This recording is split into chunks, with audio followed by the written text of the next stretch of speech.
Hello, जय हिंद, नमस्कार दोस्तों। स्वागत है आपका अपने चैनल कलाम एजुकेशन क्लासेस पर। दोस्तों, हम इस क्लास में करने वाले हैं रेलवे ग्रुप डी व एनटीपीसी 2025 से संबंधित जीके जीएस का प्रैक्टिस सेट। दोस्तों, हम इस क्लास में मोस्ट इंपॉर्टेंट क्वेश्चनों को करने वाले हैं जो कि दोस्तों रेलवे के एग्जाम में पूछे गए हैं। साथ में दोस्तों नए एक्सपेक्टेड क्वेश्चंस क्या बन सकते हैं, उन क्वेश्चनों को भी हम दोस्तों इस क्लास में करने वाले हैं। इसलिए ये क्लास आपके लिए बहुत ज़्यादा इंपॉर्टेंट होने वाली है। तो चलिए दोस्तों, अब अपनी क्लास को शुरू करते हैं।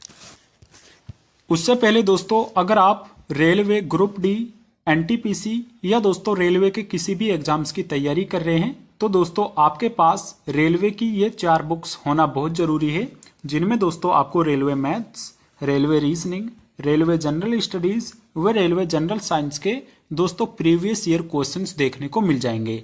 दोस्तों इन चारों बुक से आपकी स्टडी दोस्तों बूस्ट होने वाली है, क्योंकि दोस्तों इनमें रेलवे के PYQs दोस्तों दिए हुए हैं। साथ में दोस्तों ये चारों बुक्स मात्र आपको 99 रुपीज़ में दोस्तों इनकी ई बुक्स मिल जाएंगी, यानी दोस्तों 99 रुपीज़ में आपको इन चारों बुक्स की दोस्तों PDFs मिल जाएंगी। अगर आपको इनकी PDF चाहिए तो आप इस व्हाट्सएप नंबर से दोस्तों हमसे कांटेक्ट कर सकते हैं। साथ में हमारा व्हाट्सएप का नंबर आपको वीडियो के डिस्क्रिप्शन में भी देखने को मिल जाएगा। तो चलिए दोस्तों अब अपनी क्लास को शुरू करते हैं।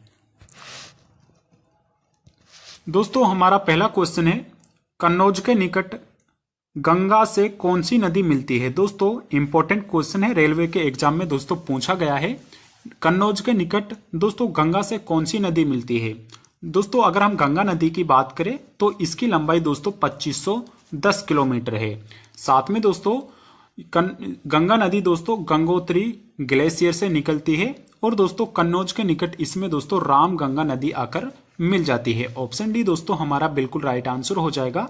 साथ में दोस्तों अगर हम बात करें दोस्तों गंगा नदी की सबसे बड़ी सहायक नदी की, तो दोस्तों यमुना दोस्तों इसकी सबसे बड़ी सहायक नदी है, जिसकी लंबाई दोस्तों लगभग 1365 किलोमीटर दोस्तों हो जाएगी। आपके लिए दोस्तों इंपॉर्टेंट है, ऑप्शन डी बिल्कुल राइट आंसर दोस्तों हो जाएगा। नेक्स्ट क्वेश्चन है, केंद्रीय औषधि अनुसंधान संस्थान की स्थापना किस वर्ष में दोस्तों की गई थी। इंपॉर्टेंट है दोस्तों, केंद्रीय औषधि अनुसंधान संस्थान की स्थापना। दोस्तों पहले बात करते हैं हम इसके हेडक्वार्टर की। तो दोस्तों इसका हेडक्वार्टर दोस्तों लखनऊ उत्तर प्रदेश के अंदर दोस्तों स्थित है और इसकी स्थापना दोस्तों वर्ष 1951 में दोस्तों प्रधानमंत्री पंडित जवाहरलाल नेहरू के द्वारा दोस्तों की गई थी। ऑप्शन नंबर फर्स्ट 1951 दोस्तों हमारा बिल्कुल राइट आंसर हो जाएगा। अगला क्वेश्चन है और दोस्तों वेरी इंपॉर्टेंट क्वेश्चन है, उत्तर प्रदेश में राष्ट्रीय कथक संस्थान दोस्तों कहां पर स्थित है। दोस्तों अगर हम कथक की बात करें तो दोस्तों नॉर्थ इंडिया का एकमात्र दोस्तों शास्त्रीय नृत्य है दोस्तों कथक, जो कि दोस्तों मोस्टली दोस्तों उत्तर प्रदेश में दोस्तों यहाँ पर उत्तर प्रदेश का शास्त्रीय नृत्य है और जो इसका दोस्तों संस्थान स्थित है वो लखनऊ में स्थित है। दोस्तों अगर हम कथक की बात करें तो दोस्तों इसका आपको घराना याद रखना है दोस्तों, जयपुर घराना। कौन सा दोस्तों, जयपुर घराना दोस्तों ये कथक से संबंधित है। साथ में दोस्तों लखनऊ घराना आपसे पूछा ही हुआ है, ये दोस्तों लखनऊ घराना भी ये भी कथक से ही संबंधित है। साथ में दोस्तों बनारस घराना, कौन सा दोस्तों, बनारस घराना ये भी दोस्तों कथक से संबंधित है। साथ में दोस्तों चौथा हमारा रायगढ़ घराना हो जाएगा। कौन सा दोस्तों, रायगढ़ घराना भी दोस्तों कथक से ही संबंधित है। आपसे दोस्तों कई बार एग्जाम में इनके दोस्तों संस्थापक भी पूछ लेता है, वो भी आपके लिए मोस्ट इंपॉर्टेंट है। हमारा दोस्तों ऑप्शन डी बिल्कुल राइट आंसर हो जाएगा। अगला क्वेश्चन है, मौलिक कर्तव्यों के अंतर्गत भारतीय संविधान का निम्नलिखित में से कौन सा अनुच्छेद हमारी समग्र संस्कृति की समृद्ध विरासत के महत्व और संरक्षण से संबंधित है। दोस्तों मौलिक कर्तव्य मोस्ट इंपॉर्टेंट है दोस्तों। दोस्तों पहले बात करते हैं हम मौलिक कर्तव्य की। तो दोस्तों हमने इनको USSR के संविधान से दोस्तों ग्रहण किया है और दोस्तों साथ में ये दोस्तों सरदार स्वर्ण सिंह समिति की अनुशंसा पर दोस्तों हमने ये अपनाए थे और दोस्तों इनमें दोस्तों कुल 11 मौलिक कर्तव्य है और इनमें से मोस्ट इंपॉर्टेंट हो जाएगा दोस्तों 86वें संविधान संशोधन कर दोस्तों 2 में दोस्तों हमने शिक्षा का अधिकार यानी दोस्तों इसको एक जोड़ा गया था, जो कि दोस्तों हमारा 11वां मौलिक कर्तव्य था।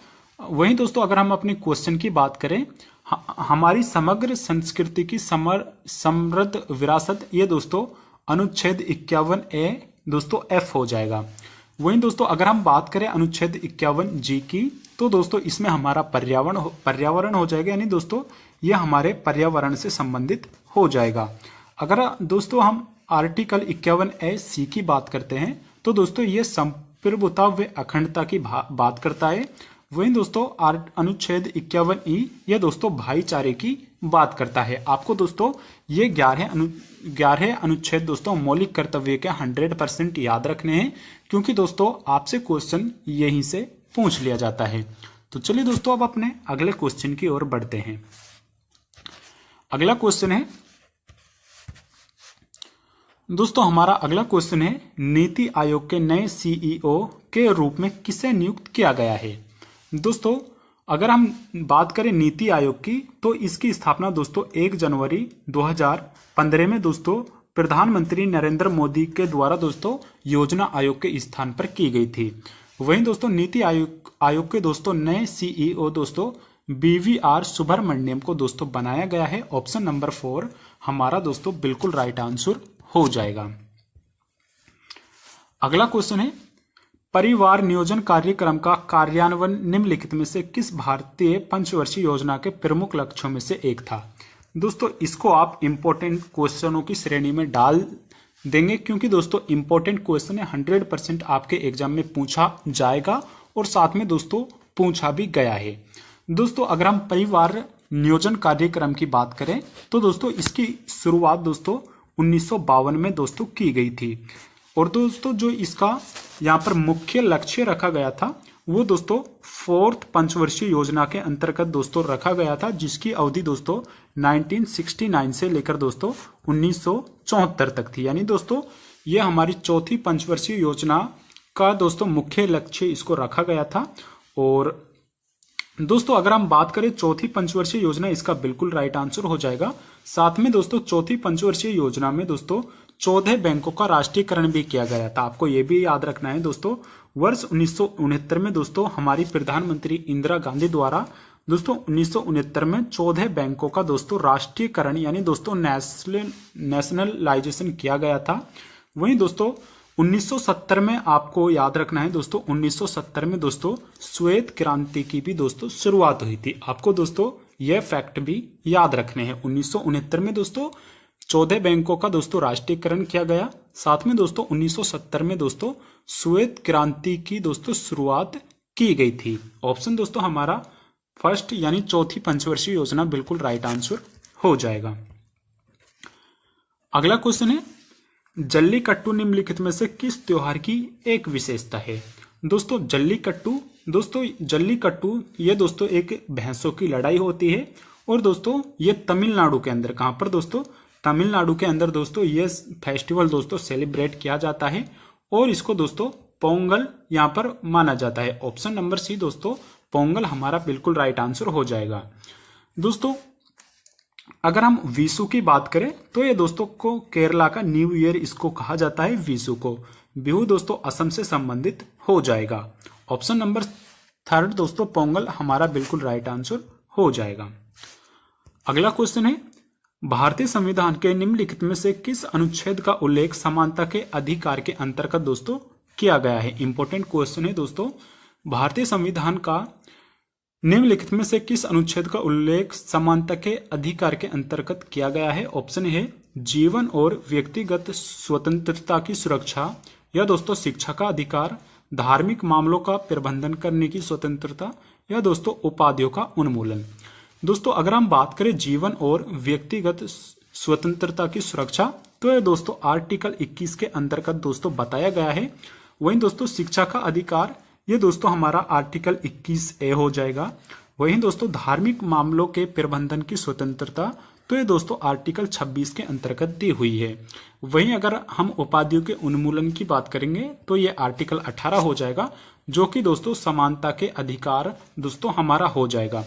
दोस्तों आर्टिकल 14 से लेकर दोस्तों 18 तक ये समानता के अधिकार है और उपाधियों का उन्मूलन ये दोस्तों आर्टिकल 18 के अंतर्गत आता है। ऑप्शन नंबर 4 हमारा दोस्तों बिल्कुल राइट आंसर हो जाएगा। नेक्स्ट क्वेश्चन है 2011 की साक्षरता दर जनगणना के अनुसार भारत में पुरुषों की साक्षरता दर कितनी है। दोस्तों वेरी वेरी इंपॉर्टेंट क्वेश्चन है। 2011 की साक्षरता दर जनगणना के अनुसार भारत में पुरुषों की साक्षरता दर कितनी थी। दोस्तों अगर हम यहाँ पर हम बात करेंगे मेल फीमेल वे दोस्तों ओवरऑल की। दोस्तों मेल जो लिटरेसी रेट रहा था 2011 की जनगणना के अनुसार वो दोस्तों 82.14% रहा था। वहीं दोस्तों अगर हम फीमेल की बात करें तो फीमेल का जो दोस्तों यहाँ पर लिटरेसी रेट रहा था वो 65.46% रहा था। वहीं दोस्तों अगर हम ओवरऑल बात करें पूरे इंडिया की तो दोस्तों पूरे इंडिया का 74.04% रहा था। दोस्तों तीनों ही इंपॉर्टेंट फैक्ट है। मेल का जो यहाँ पर लिटरेसी रेट रहा था वो 82.14% रहा था। फीमेल का दोस्तों 65.46% रहा था। अगर आपसे ऑल ओवर इंडिया की बात करें लिटरेसी रेट की तो वो दोस्तों 74.04% रहा था। हमसे पूछा है दोस्तों पुरुषों की साक्षरता दर कितनी थी तो दोस्तों 82.14% हो जाएगा। ऑप्शन नंबर 3 दोस्तों हमारा बिल्कुल राइट आंसर हो जाएगा। अगला क्वेश्चन है प्रथम राष्ट्रमंडल खेल कब आयोजित किए गए थे। इंपॉर्टेंट है दोस्तों प्रथम राष्ट्रमंडल खेल दोस्तों कब आयोजित किए गए थे तो राइट आंसर होगा दोस्तों इसका 1930 में। दोस्तों प्रथम राष्ट्रमंडल खेल ये दोस्तों हैमिल्टन कनाडा के अंदर दोस्तों आयोजित किए गए थे। वहीं दोस्तों 100वां जो राष्ट्रमंडल खेल होंगे वो भी दोस्तों कनाडा के अंदर ही खेले जाएंगे। वहीं दोस्तों राष्ट्रमंडल खेल भारत में दोस्तों 2010 में दोस्तों आयोजित किए गए थे, जो कि दोस्तों एक बार ही भारत में अभी तक राष्ट्रमंडल खेल दोस्तों आयोजित हुए हैं। वहीं दोस्तों अगर हम बात करें 2026 की तो दोस्तों 2026 में राष्ट्रमंडल खेल ये दोस्तों ग्लासगो स्कॉटलैंड के अंतर्गत दोस्तों आयोजित किए जाएंगे। आपको याद रखना है। ऑप्शन नंबर 1 1930 में दोस्तों राष्ट्रमंडल खेलों की शुरुआत हुई थी। बिल्कुल राइट आंसर हो जाएगा। अगला क्वेश्चन है पंडित भीमसेन जोशी को निम्नलिखित में से किस वर्ष में सर्वोच्च नागरिक पुरस्कार भारत रत्न दोस्तों प्राप्त हुआ था। इंपॉर्टेंट क्वेश्चन है दोस्तों पंडित भीमसेन जोशी को किस वर्ष में भारत का दोस्तों सर्वोच्च नागरिक पुरस्कार भारत रत्न दोस्तों यहां पर मिला था। वहीं दोस्तों अगर हम बात करें ऑप्शन है आपके 2004, 2002, 2006 और दोस्तों 2009। दोस्तों राइट आंसर होगा इसका ऑप्शन नंबर 4 2009 में। 2009 में दोस्तों पंडित भीमसेन जोशी को भारत रत्न से दोस्तों सम्मानित किया गया था। दोस्तों भीमसेन जोशी ये दोस्तों किराना घराने से संबंधित है। कहां से दोस्तों किराना घराने से संबंधित है। साथ में दोस्तों अगर हम बात करें पंडित भीमसेन जोशी की तो दोस्तों पद्म भूषण कौन सा दोस्तों पद्म भूषण दोस्तों इनको 1985 में दिया गया था। वहीं दोस्तों पद्म अगर हम विभूषण की बात करें तो दोस्तों ये 1999 में दिया गया था और दोस्तों भारत रत्न 2009 में दिया गया था। ऑप्शन नंबर 4 2009 दोस्तों बिल्कुल राइट आंसर हो जाएगा। आपको दोस्तों पद्म भूषण 1985 ये भी याद रखना है। साथ में दोस्तों पद्म विभूषण 1999 में दिया गया था ये भी याद रखना है। अगला क्वेश्चन है दोस्तों मुद्रा और बैंकिंग के संबंध में SLR का पूर्ण रूप क्या है। दोस्तों SLR का पूर्ण रूप क्या है। दोस्तों RBI जब दोस्तों मौद्रिक नीति बनाता है तो उस समय दोस्तों SLR का यहाँ पर प्रयोग किया जाता है। तो दोस्तों इसका यहाँ पर पूर्ण रूप होगा दोस्तों यहाँ पर ऑप्शन दिए हुए हैं स्टैच्यूअरी लीगल रेशो दोस्तों बिल्कुल गलत हो जाएगा। स्टेट लिक्विडिटी रेशो ये भी दोस्तों बिल्कुल गलत। स्टैच्यूअरी लिक्विडिटी रेशो ये दोस्तों हमारा बिल्कुल राइट आंसर हो जाएगा और दोस्तों 4th नंबर का भी बिल्कुल गलत हो जाएगा। दोस्तों आपको कुछ यहाँ पर ऐसे जो बैंकिंग से रिलेटेड दोस्तों फुल फॉर्म है वो आपको याद रखने हैं, क्योंकि दोस्तों इनमें से ही 1-2 क्वेश्चन आपको अपने एग्जाम में देखने को मिल जाते हैं। अगला क्वेश्चन है the Indian war of independence 1857 पुस्तक के लेखक कौन है। वेरी वेरी इंपॉर्टेंट दोस्तों, आप इसको मानिए। The Indian war of independence 1857 पुस्तक के लेखक दोस्तों इनमें से कौन है? ऑप्शन है दोस्तों सुभाष चंद्र बोस, विनायक दामोदर सावरकर, लाला लाजपत राय या दोस्तों मोहनचंद करमचंद गांधी। दोस्तों अगर हम महात्मा गांधी जी की बात करें तो दोस्तों सत्य के साथ मेरे प्रयोग, ये दोस्तों महात्मा गांधी जी ने दोस्तों लिखी थी पुस्तक। वहीं दोस्तों लाला लाजपत राय की बात करें तो दोस्तों अनहैप्पी इंडिया, कौन सी दोस्तों? अनहैप्पी इंडिया पुस्तक ये दोस्तों लाला लाजपत राय द्वारा लिखी गई ही। वहीं दोस्तों सुभाष चंद्र बोस की अगर हम बात करें तो द इंडियन स्ट्रगल पुस्तक ये दोस्तों सुभाष चंद्र बोस द्वारा लिखी गई थी। अगर आपसे पूछता है the Indian war of independence 1857, तो ये दोस्तों विनायक दामोदर सावरकर द्वारा लिखी गई थी। ऑप्शन नंबर बी दोस्तों हमारा बिल्कुल राइट आंसर हो जाएगा। अगला क्वेश्चन है, निम्नलिखित में से किस हिमालय पर्वतमाला में अधिकांश प्रमुख चोटियां है? इंपॉर्टेंट है दोस्तों, निम्नलिखित में से किस हिमालय पर्वतमाला में दोस्तों अधिकांश चोटियां है? ऑप्शन है ट्रांस हिमालय, हिमाद्री, शिवालिक या दोस्तों हिमाचल। दोस्तों अगर हम बात करें किसकी दोस्तों? ट्रांस हिमालय की, तो दोस्तों ट्रांस हिमालय ये दोस्तों सबसे बाहरी हिमालय हो जाएगा। वहीं दोस्तों हिमालय में अधिकांश पर्वतमालाएं हैं वो दोस्तों हिमाद्री के अंतर्गत हो जाएगा। हिमाद्री के अंतर्गत दोस्तों माउंट एवरेस्ट, यानी दोस्तों नेपाल के अंदर माउंट एवरेस्ट विश्व की सबसे सर्वोच्च चोटी, ऊंची चोटी, लगभग दोस्तों 8850 मीटर दोस्तों ऊंची, ये दोस्तों हिमाद्री यानी दोस्तों जो हमारा वृहद हिमालय है उसमें दोस्तों स्थित है, और इसी को दोस्तों हिमाद्री भी बोला जाता है। ऑप्शन नंबर बी बिल्कुल राइट आंसर हमारा हो जाएगा। अगला क्वेश्चन है, गदर पार्टी की स्थापना किस वर्ष हुई? इंपॉर्टेंट क्वेश्चन है दोस्तों, गदर पार्टी की स्थापना किस वर्ष हुई, साथ में दोस्तों कहां पर हुई? दोस्तों गदर पार्टी की स्थापना 1913 में हुई थी। कहां पर दोस्तों? 1913 में। और इसकी स्थापना दोस्तों लाला हरदयाल के द्वारा की गई थी। किसके द्वारा दोस्तों? लाला हरदयाल के द्वारा दोस्तों गदर पार्टी की स्थापना दोस्तों सैन फ्रांसिस्को अमेरिका में की गई थी।